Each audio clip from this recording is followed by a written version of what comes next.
Assalamualaikum warahmatullahi wabarakatuh. Alhamdulillahi rabbil alamin. Nahmaduhu wa nasta'inuhu wa nastaghfiruh. Wa na'udzu billahi min syururi anfusina wa min sayyiati a'malina. May yahdillahu fala mudhillalah wa may yudlil fala hadiyalah. Ashhadu an la ilaha illallah wa ashhadu anna Muhammadar Rasulullah. Raditu billahi rabba wa bil islami dina wa bi Muhammadin sallallahu alaihi wasallam nabiyyan wa rasula. Allahumma salli ala Muhammad wa ala alihi wa ashabihi wa man tabi'ahu ila yaumil qiyamah amma ba'du. Alhamdulillah, pada kesempatan yang berbahagia ini kita dapat melanjutkan kajian tadabbur Al-Quran, yaitu ayat 40 sampai 44 dari surat Al-Baqarah. A'udzu billahi minasyaitonir rajim. Ya bani Israil azkuru ni'matiyallati an'amtu alaikum. Wahai bani Israel, hendaklah kalian mengingat nikmatku yang telah aku anugerahkan kepada kalian. Ini adalah perintah kepada bani Israel untuk mengingat nikmat-nikmat yang Allah telah berikan kepada mereka. Di antara nikmat-nikmat Allah yang telah diberikan kepada Bani Israel, yaitu yang pertama, Allah menjadikan dari kalangan mereka banyak nabi dan rasul, dan diturunkan kepada mereka kitab-kitab samawi. Dan Allah melebihkan mereka atas umat yang lain. Ini tercantum dalam surat Al-Maidah ayat 20. Kemudian Allah menyelamatkan Bani Israel dari kejaran Fir'aun dan bala tentaranya. Selanjutnya Allah memberikan atau memecahkan batu besar sehingga memancarkan 12 mata air yang mereka pakai untuk minum. Kemudian Allah juga pernah menaungi mereka dengan awan dan menurunkan manna dan salwa. Dan masih banyak nikmat-nikmat yang Allah berikan kepada mereka yang tertulis dalam Al-Quran. Oleh karena itu mereka dituntut, mereka diminta untuk mengingat nikmat-nikmat Allah itu. Kemudian wa aufu bi ahdi ufi bi ahdikum. Dan hendaklah kalian itu memenuhi janjiku, maka aku akan penuhi janjiku kepada kalian. Kata janji ahdun dapat berarti perjanjian yang dipergunakan Bani Israel dalam Taurat. Ini menurut tafsir Al-Misbah. Kemudian menurut Ar-Raghib Al-Asfahani dalam Kamus Al-Quran, ahdun itu berarti menjaga sesuatu dan mengurusnya dalam berbagai kondisi. Oleh karena itu, janji disebut ahdun karena ia merupakan sesuatu yang harus dijaga dan diperhatikan. Mengenai ahdun juga tertulis atau Said Qutb dalam tafsirnya menjelaskan janji apa yang dimaksud dalam wa aufu bi ahdi, dan hendaklah kalian itu memenuhi janjiku. Jadi Allah menuntut Bani Israel untuk memenuhi janji Allah. Menurut Said Qutb tadi, janji itu pada dasarnya satu, yaitu perjanjian antara Sang Kholik dan hambanya supaya mereka menundukkan hati kepada Allah dan menyerahkan diri secara total kepadanya. Ini adalah agama yang satu dan inilah Islam yang dibawa oleh semua Rasul dan diarak syiarnya oleh konvoi iman dari generasi ke generasi. Jadi maksudnya adalah janji ketuhanan, ya. Jadi hendaklah kalian itu memenuhi janji ketuhanan, seperti ya. Niscaya Allah akan memenuhi janji kepada kalian. Wa iyaya farhabun, dan hendaklah kalian takut kepadaku. Atau dan hendaklah hanya kepadakulah kalian takut. Ya, kata farhabun itu dari kata-kata rohiba yang berarti rasa takut yang menjadi seseorang lari meninggalkan medan. Jadi ini adalah perintah untuk takut kepada Allah. Artinya takut supaya tidak mendapatkan hukuman atau balasan-balasan yang buruk karena tidak melakukan pekerjaan atau tidak melakukan perintah-perintah.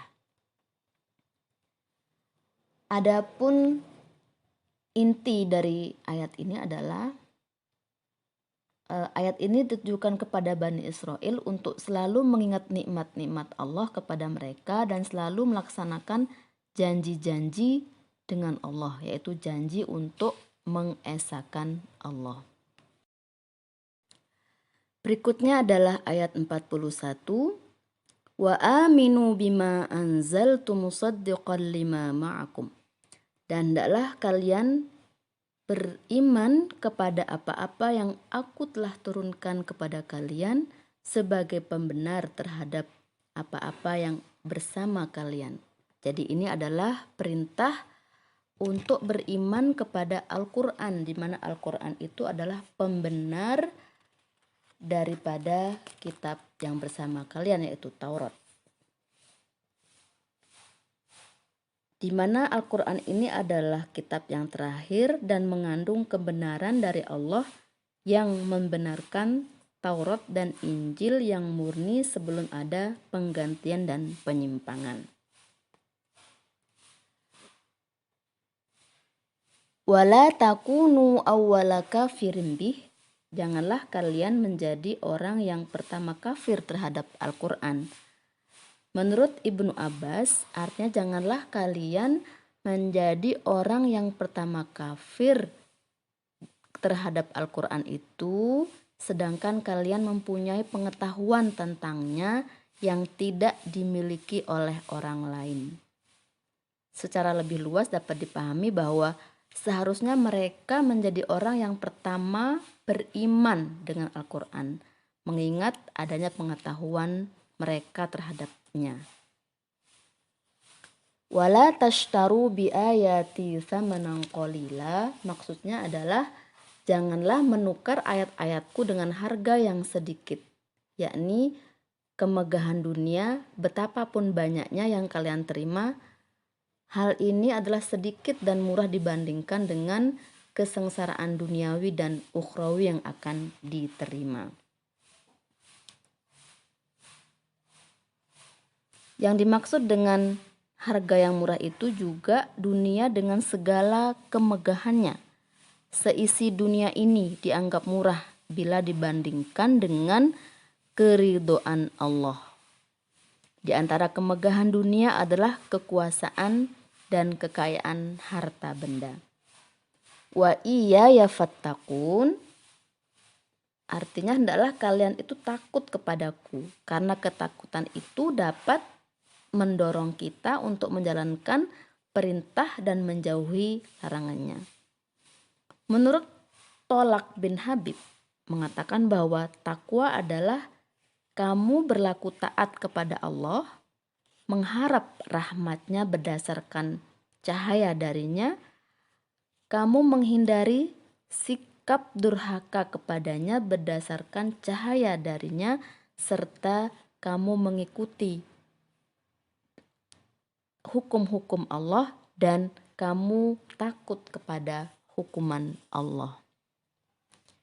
Berikutnya adalah ayat 42 yang berbunyi A'udzubillahi minasyaitonirrajim wala talbisul haqqa bil batil wa taktumul haqqa wa antum ta'lamun. Dan janganlah kalian mencampur adukkan kebenaran dengan kebatilan, dan janganlah kalian menyembunyikan kebenaran itu sedangkan kalian mengetahui.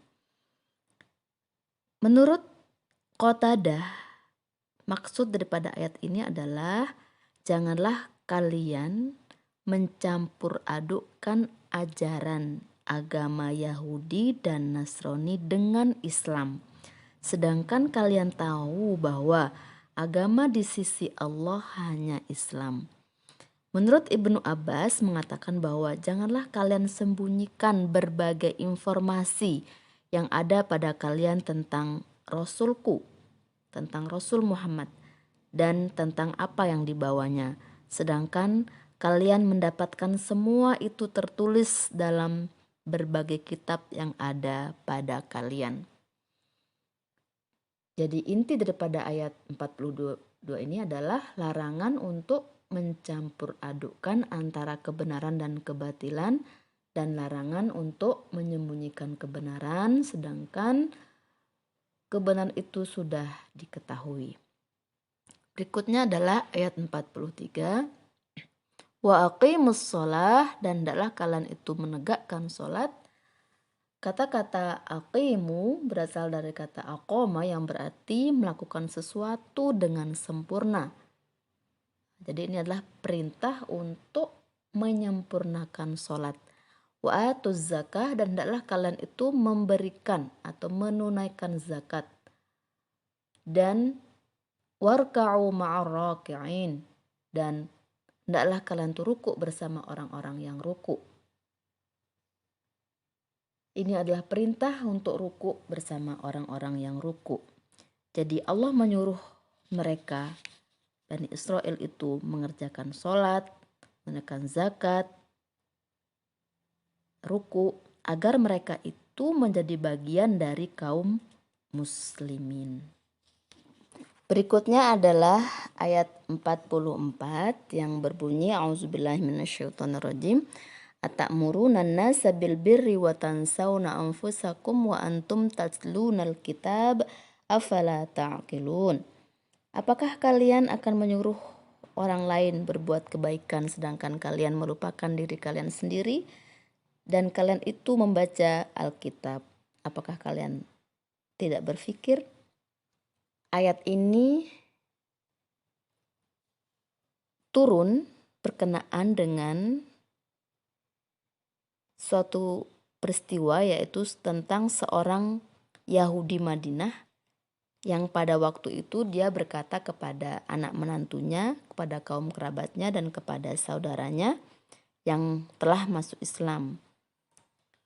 Dia berkata bahwa tetaplah kalian berada pada agama Islam dan taatilah apa-apa yang diperintahkan oleh Muhammad, karena itu perintahnya benar.